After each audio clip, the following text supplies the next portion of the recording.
Muito obrigado por escolher o Ministério de Vídeo e Áudio do Templo Batista Maranata. Depois de ouvir esta mensagem, visite o nosso site www.tbm.org.br. Nossa igreja oferece discipulado cristão, instituto bíblico e muitas oportunidades para o seu crescimento espiritual. Que Deus o abençoe.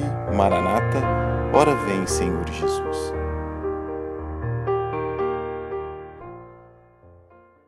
A importância da Bíblia para a nossa vida. Você já percebeu que tantas e tantas coisas que nós sabemos, nós nem suspeitaríamos delas se não fosse a Bíblia? A Bíblia trata de temas que a mente do homem jamais cogitaria.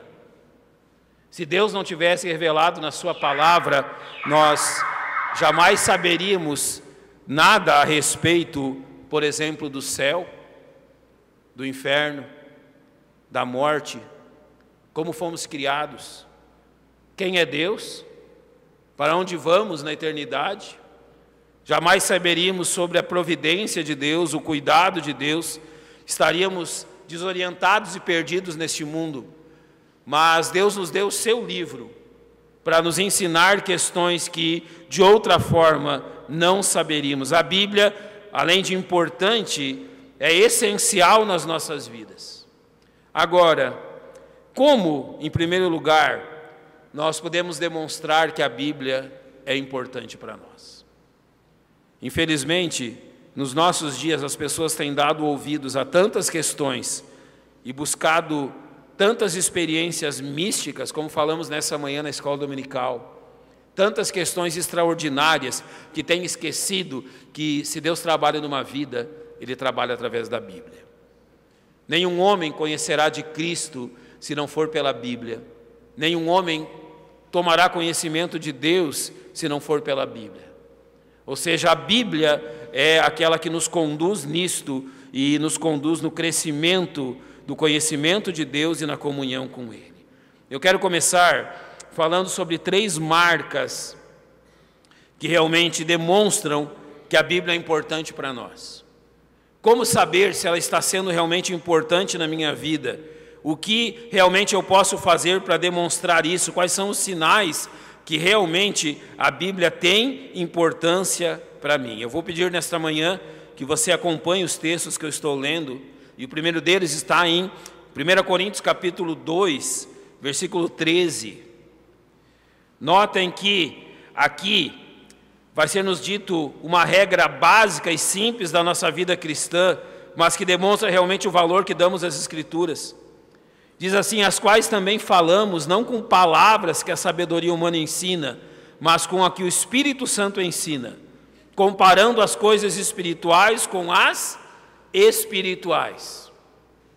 Notem que aqui há uma regra a respeito do conhecimento que temos de Deus, a respeito do conhecimento que temos das coisas espirituais. Nós comparamos a Bíblia com o quê? Com a Bíblia.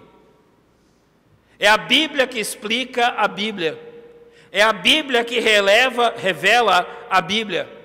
É a Bíblia que nos traz entendimento da Bíblia.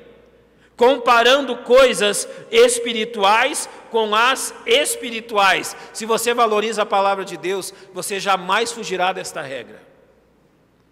A palavra de Deus, ela não é comparada com as suas experiências. A palavra de Deus, ela não é vivificada ou tornada real pela experiência minha ou de outras pessoas. Não é a nossa experiência que explica a Bíblia. A Bíblia explica a Bíblia e nós entendemos as nossas experiências com base na Bíblia. A Bíblia é importante para você. A Bíblia tem valor para você. Jamais fuja desta regra. Compare Bíblia com Bíblia. Sabe o que tem acontecido no nosso tempo? A Bíblia tem sofrido todo tipo de ataque, infelizmente, de homens, na sua maioria mal intencionados. Algumas décadas atrás, o movimento que foi chamado de alta crítica começou a duvidar da Bíblia e realmente a ridicularizar certos textos bíblicos e verdades bíblicas. E eles começaram fazendo isso, tentando explicar a Bíblia pela lógica humana, tentando explicar a Bíblia pelas próprias leis criadas pelos homens. A Bíblia é inerrante, é verdade, e só ela pode explicar a ela mesma, porque nenhum escrito humano ou conhecimento humano jamais chegará aos pés do conhecimento bíblico. Paulo disse assim, dizendo-se sábios, tornaram-se o quê? Loucos. É loucura tentar comparar o conhecimento humano com o conhecimento bíblico. O conhecimento humano jamais será comparado ao conhecimento que Deus nos deu na sua palavra. Então, uma primeira questão neste verso, a Bíblia se explicará por ela mesma, comparando coisas espirituais com espirituais. Atos 17:11, e eu peço que você abra a sua Bíblia comigo, há uma questão aqui dita sobre os bereanos, e que nos mostram qual deve ser também a nossa atitude. Atos 17:11 diz, ora, estes foram mais nobres dos que estavam em Tessalônica, porque de bom grado receberam a palavra, examinando cada dia nas Escrituras se estas coisas eram assim. A Bíblia é importante para você? Eu creio que sim. Todos nós que estamos aqui, estamos porque cremos na palavra de Deus. Mas, comparando coisas espirituais com espirituais, você deve ser um crente do tipo tal, que aquilo que você crê tem um alicerce firmado e inabalável na Bíblia. Irmãos, não é porque eu prego, ou o pastor Rômulo pregue, ou qualquer outro pastor pregue, que você simplesmente deve limitar o seu conhecimento e a sua certeza à palavra de homens. Olha o que os bereanos fizeram, examinando cada dia nas Escrituras se essas coisas eram assim. Tem esse hábito. Compare coisas espirituais com espirituais, Escritura com Escritura. E tudo que você aprender nesta igreja, compare com a Bíblia. Realmente examine na Bíblia se aquilo que você está aprendendo realmente é assim, porque é a Bíblia que te dará a certeza e a firmeza. Quantos crentes, irmãos, e grande parte deles bem intencionados, são levados ao engano e à perdição porque não cumprem esta regra. Seja um crente bíblico acima de tudo. Tenha certeza que aquilo que está sendo ensinado a você tem base bíblica, é aquilo que a Bíblia está dizendo. Isso não nos ofende, isso não nos leva realmente a ficarmos desconfiados de você ou estar duvidando de mim, nada disso. Bons crentes conferem na Bíblia aquilo que têm aprendido, tem base bíblica daquilo que creem.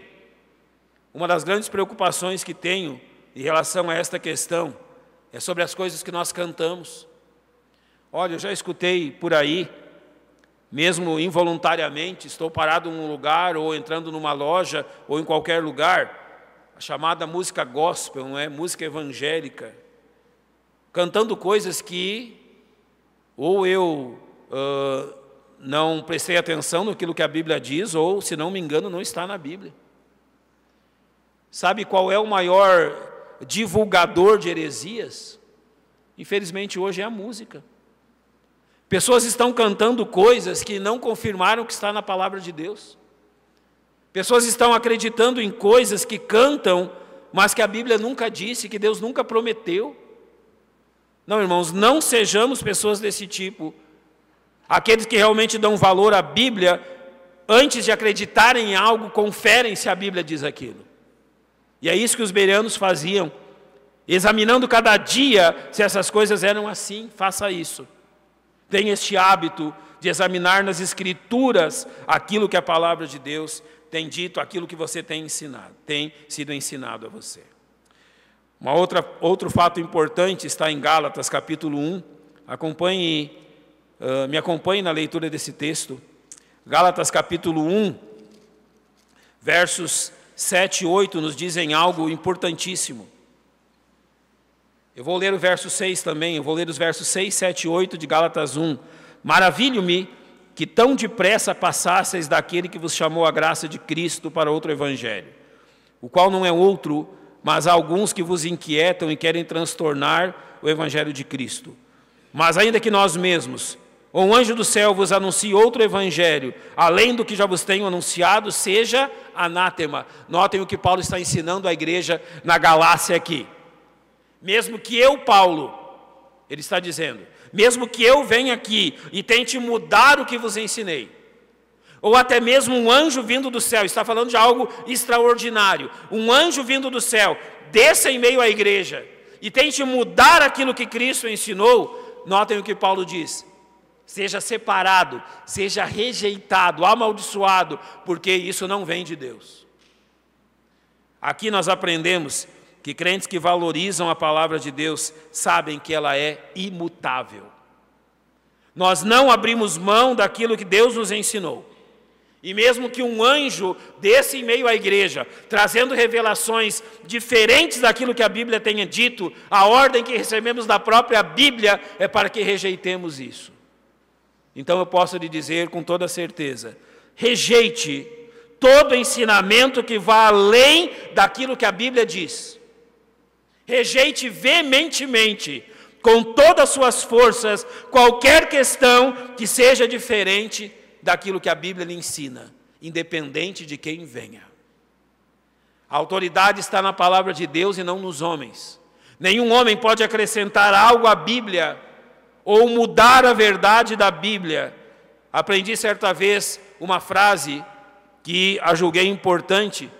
A frase dizia o seguinte: a verdade é velha, e se algo é novo, não é verdade.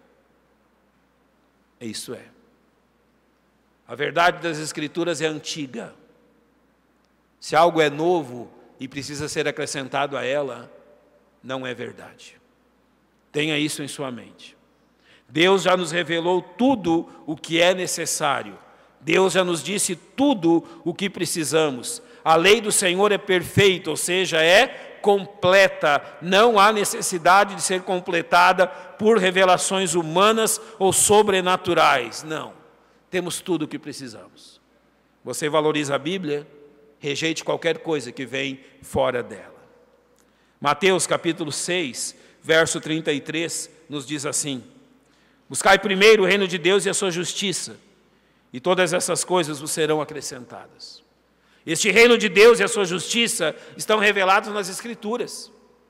Quando realmente nós valorizamos a Bíblia e nós valorizamos a verdade de Deus, é isto que buscamos. Você já prestou atenção, por exemplo, e nós podemos voltar aqui uma página da Bíblia e olhar no capítulo 5, aquilo que é dito sobre as bem-aventuranças, e preste atenção como essas duas coisas se casam. No versículo 3 do capítulo 5, a primeira bem-aventurança é: bem-aventurados os pobres de espírito, ou seja, a humildade é a primeira característica que Deus cria em nós. No verso 4, bem-aventurados os que choram, ou seja, eles lamentam pelas coisas que antes se orgulhavam. Verso 5, bem-aventurados os mansos, Deus os tem aprendido a realmente suportarem aquilo que eles estão aprendendo. Mas note o verso 6, bem-aventurados que têm fome e sede de justiça. Sabe qual é a ilustração que é usada desses 4 versos? No versículo 3, nós estamos sobre uma montanha, e essa montanha se chama eu. Irmãos, a primeira coisa que Deus faz na nossa vida é derrubarmos aqui de cima dessa montanha do egoísmo, e onde pensamos apenas em nós. Então Deus nos faz humildes, nos faz chorar e nos faz mansos. Ele nos derruba dessa montanha e nos leva ao vale. Sabe, quando estamos prontos a começar a crescer numa outra montanha, muito maior do que esta, e esta montanha tem pelo nome Cristo, ou seja, aqui Ele nos derrubou do nosso próprio egocentrismo, e agora Ele quer fazer com que cresçamos em Cristo. Aqui no vale está o verso 6, bem-aventurados que têm fome e sede de justiça. Sabe quando você começa a aprender de Deus e a ser semelhante em Cristo? Quando Ele te faz ter fome e sede da palavra dEle. Ele nos humilha, nos faz lamentar, nos torna mansos, e daí nós estamos preparados para começar a crescer. Quando que nós começamos a crescer? Quando a fome e sede de justiça é uma realidade na nossa vida. Você só cresce quando você aprende o valor da palavra de Deus. É lamentável que muitos crentes desprezem a verdade das Escrituras e desprezem o fato que eles precisam colocar a justiça de Deus em primeiro lugar. Valorizar a palavra de Deus é entender que assim como eu preciso do alimento, da água e do descanso, eu preciso da Bíblia na minha vida. Fome e sede de justiça é a melhor característica de se ver num crente. Fome e sede de justiça demonstram que estamos preparados para crescer e manifestar aquilo que Deus quer em nossa vida. Abra sua Bíblia ainda, Romanos capítulo 1, verso 16. Romanos 1, 16. Porque não me envergonho do Evangelho de Cristo, pois é o poder de Deus para a salvação de todo aquele que crê, primeiro do judeu e também do grego. E quando Paulo diz aqui que é o poder, ele usa uma palavra que no nosso português é a palavra traduzida como dinamite. O que a dinamite faz? É uma capacidade de explosão incrível, um poder de explosão incrível. E aqui está dizendo que o Evangelho é a dinamite, o poder de Deus para manifestar este poder no coração dos homens. Eu creio que você já viu o mesmo que eu. Irmãos, eu conheci pessoas que antes de virem a Cristo eram pessoas ímpias, mas a impiedade dessas pessoas era algo realmente que chamava atenção, assustava. Alguns de nossos pares dentro da raça humana, onde a impiedade parece manifestar-se duplicada, é incrível. Homens maus, ímpios, imorais, sem amor nenhum e sem compaixão nenhuma. Homens que você olhava para eles e dizia: olha, eu acho que é impossível que esse homem um dia sofra qualquer tipo de transformação que os melhore. E realmente não há nada nesse mundo que possa melhorá-los. Nem a educação, nem a prisão, nem nada. Parece que nada muda a mentalidade deles. Até um dia, onde a dinamite de Deus resolve agir. Eu já vi homens que viviam na mais completa impiedade, curvados diante da Bíblia, reconhecendo que precisavam da graça de Deus, e reconheciam um grande amor de Deus por eles. Coisas que todos imaginavam impossível, mas que Deus fez pelo seu Evangelho. Certa vez eu estava num culto, e um homem entrou bêbado, e ele queria arrancar uma mulher lá de dentro da igreja, era a esposa dele. Ela vinha vindo para o culto, e ele foi para o bar beber, com a ordem que ela não fosse à igreja. Mais importa obedecer a Deus do que aos homens, e ela decidiu ir. Naquele culto ele chegou, fez um estardalhaço tremendo na porta da igreja. Aquela mulher se envergonhou profundamente. Aquele homem bêbado, gritando, violento. Era um culto de sexta-feira, uma conferência. Ela, para amainar as coisas, retirou-se, voltou para casa com o marido, completamente envergonhada pelo que tinha acontecido. A igreja, entendendo o que estava acontecendo, começou a orar por ela, durante o culto mesmo. Antes da mensagem, orou-se por ela, orou-se ao final do culto. Sabe o que aconteceu no sábado? O homem retornou à igreja. São aquelas coisas que pensamos: olha, isso não acontece, isso realmente é apenas Satanás querendo destruir a obra de Deus. Não, aquilo que aquele homem fez o envergonhou de tal forma, e o exemplo da sua esposa trabalhou de tal forma pela palavra de Deus no coração dele, que o que nós vimos no sábado foi aquele homem voltar à igreja sóbrio, vir ao altar e receber Cristo como seu Salvador. Nunca duvide que a palavra de Deus tem o poder de transformar alguém. Na sexta-feira daquele dia, nós ficamos envergonhados. Alguns de nós pensávamos: será que nós não oramos o suficiente para que Deus permitisse que um incrédulo viesse atrapalhar o culto daquela forma? E no domingo, no sábado, Deus demonstrou o que Ele queria. Aquilo não era um mal, mas era o poder dele agindo no coração daquele homem, o envergonhando e o derrubando diante da cruz. Jamais duvide do poder da palavra de Deus e daquilo que ela é capaz de fazer nos corações. E por que jamais duvide disso? Hebreus capítulo 4, verso 12, abra sua Bíblia comigo. Hebreus 4, 12 diz: porque a palavra de Deus é viva e eficaz e mais penetrante do que espada alguma de dois gumes, e penetra até a divisão da alma e do espírito, e das juntas e medulas, e é apta para discernir os pensamentos e intenções do coração. Ela simplesmente diz que ela é viva porque vem de um Deus vivo, e eficaz porque vem de um Deus que é poderoso. Simplesmente isso. A palavra de Deus é viva porque o nosso Deus é vivo, é eficaz porque o poder dele é capaz de mudar todas as coisas, e o método dele então é descrito: penetra até separar pensamentos e intenções. Não há melhor terapia para o coração humano do que a palavra de Deus. Não há melhor questão no mundo para o coração humano do que a verdade da palavra de Deus. Há pouco tempo li um livro de um homem que foi aprisionado em Auschwitz, um campo na Polônia, um campo de prisioneiros nazistas. Aquele homem permaneceu milagrosamente por 3 anos e meio preso naqueles campos. Durante o relato dele, ele está a todo momento citando os salmos, ele era judeu.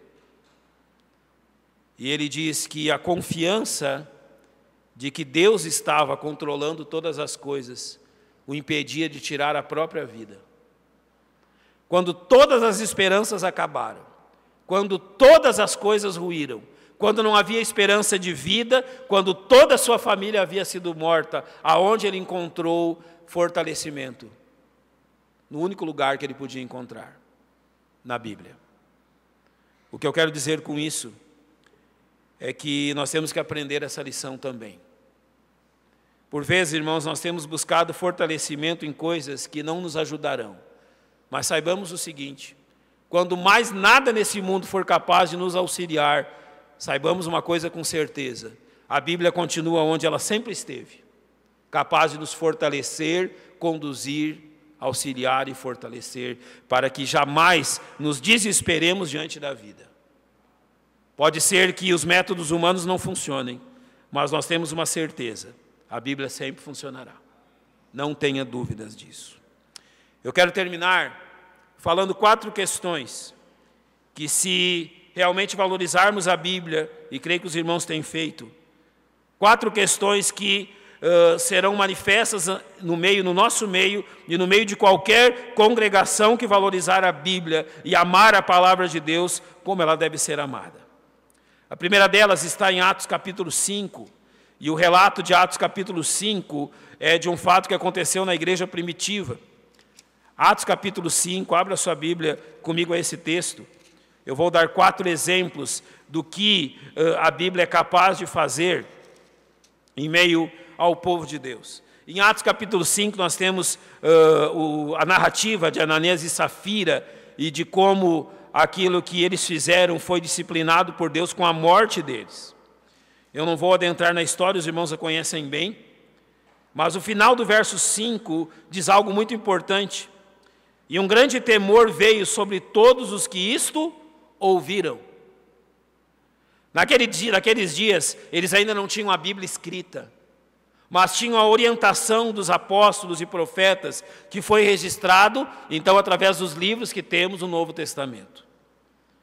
É interessante que eles sabiam o que devia ser feito, mas não o fizeram. E quando então aquilo que aconteceu com eles se deu, ou seja, ambos perderam a vida, um grande temor veio sobre todos os que isto ouviram. Um dos grandes poderes da palavra de Deus é tornar aquele pecado encoberto, e revelado e tratado. Aqui Deus estava tratando o pecado no seio da igreja. E uma das questões que sempre vemos quando a verdade bíblica é avivada em meio a uma congregação é isto: o pecado encoberto é tratado. Não nos assustemos, irmãos, quando nós ouvimos que Deus está tratando de pecados neste ou naquele lugar. Isso sempre será resultado da ação da palavra de Deus. Ou seja, este reavivamento pelo pecado tratado, que traz realmente respeito à palavra de Deus, é resultado da ação da palavra de Deus. Em Atos 9:31, nós lemos o seguinte, continue acompanhando comigo em sua Bíblia, Atos 9:31. Assim, pois, as igrejas em toda a Judéia, Galiléia e Samaria tinham paz e eram edificadas, e se multiplicavam, andando no temor do Senhor e consolação do Espírito Santo. Novamente aqui, como resultado do amor pela verdade de Deus, o que se dá naquele tempo da igreja primitiva, e é resumido por Lucas desta forma, a igreja estava andando no temor do Senhor e na consolação do Espírito Santo. Quando a palavra de Deus é vivificada, isso sempre acontecerá. Quando nós amamos a palavra de Deus, este temor do Senhor ocupará os nossos corações. Notem que não é medo de Deus, não é medo do Senhor, mas é um temor reverente. Eu posso usar um exemplo. Você já esteve diante da leitura da palavra de Deus, aprendendo algo sobre a pessoa de Deus, isso de tal forma agiu no seu coração, te impressionou de tal forma, que você passa a reverenciar Deus mais ainda diante daquilo que você havia aprendido. Observe como isso, conhecer sobre Deus nas Escrituras é importante. Pelo seguinte, você se lembra quando veio a Cristo e foi salvo? Você passou a amar a Deus por aquilo que Deus havia feito por você. E isso é bom e real. Quando nós viemos a Cristo e obtivemos a salvação, nós somos tão gratos a Deus pelo amor dele em ter enviado o seu Filho para morrer por nós, por todas as coisas que Deus está fazendo, por tudo aquilo que ele está agindo para o nosso bem. Mas conforme nós vamos amadurecendo na vida cristã, nós começamos a amar a Deus por um segundo motivo. Não somente por aquilo que ele faz, mas nós começamos a amar e temer a Deus por aquilo que nós entendemos que ele é. E só a Bíblia pode fazer isso por nós. Então o desafio nesta questão é, leia a Bíblia e aprenda nela quem é Deus. E você cada dia mais amará a Deus, não somente pelas coisas que ele faz por você, mas pelo Deus incrível que ele é. Irmãos, conhecer a Deus através da Bíblia é a maior experiência que um ser humano pode ter nessa vida. Não há nada mais incrível, não há nada mais maravilhoso do que conhecer a Deus pelas Escrituras. O conhecimento de Deus é o maior conhecimento que um homem pode adquirir nesse mundo. Não há nada mais maravilhoso do que isso. E ele nos é dado através das Escrituras. Vocês conhecem bem João 4:24, quando o Senhor diz que importa que os adoradores de Deus o adorem como? Em espírito e em verdade. Vocês querem uma igreja que adore a Cristo e a Deus em espírito e em verdade? Isso é resultado da ação da Bíblia. Quando a Bíblia está agindo nos nossos corações, quando ela está trabalhando em nossos corações, nós seremos adoradores que realmente reverenciam a Deus em espírito e em verdade, porque isso só pode vir da Bíblia. Às vezes nós pensamos que a adoração da igreja se torna fria em certos momentos. Quando uma igreja adorar a Deus friamente, é porque tem muita voz e pouca Bíblia. Não é errado ter muita voz, mas é preciso juntar a voz com muita Bíblia. Nós temos que vir à igreja adorar a Ele por aquilo que temos aprendido na sua palavra sobre quem Ele é. E finalmente, Mateus capítulo 9, a partir do verso 35, vai falar algo sobre Jesus, que Jesus olhou para uma multidão de pessoas e sentiu compaixão delas, porque estavam perdidas e desgarradas, como ovelhas que não têm pastor. A paixão pelas almas perdidas é uma das melhores marcas que uma igreja possui. Mas sabe como que nós passamos a amar as almas perdidas? Quando aprendemos nas Escrituras o valor de fazermos isso. Nenhuma igreja amará missões e as almas perdidas, se não amar primeiro a Bíblia e as coisas que Deus tem revelado. Todas as qualidades, eu posso terminar dizendo isso, todas as qualidades que queremos ter na igreja, a teremos a partir do momento que os nossos olhos estejam postos na palavra de Deus. Todas as qualidades que julgamos importantes para a igreja e para a vida dos cristãos, será verdade se forem buscadas na palavra de Deus. Eu termino dizendo, sim, tudo começa pelo amor pela palavra de Deus. Tudo começa pela valorização da palavra de Deus. Não há nenhum avivamento ocorrido nesse mundo que não tenha começado pela leitura da palavra de Deus. Tudo que Deus fará entre nós, Ele iniciará, colocando em nossos corações amor pela sua palavra. A Bíblia é o início de tudo, a Bíblia é o princípio de tudo, e a Bíblia é aquela que conduz todas as coisas. Que Deus nos abençoe, irmãos, e que Ele derrame bênção sobre nós como resultado do amor pela palavra de Deus. Porque tudo que Ele fizer em nossa vida, em nossa família, em nossa igreja, Ele fará através de crentes que amam a palavra.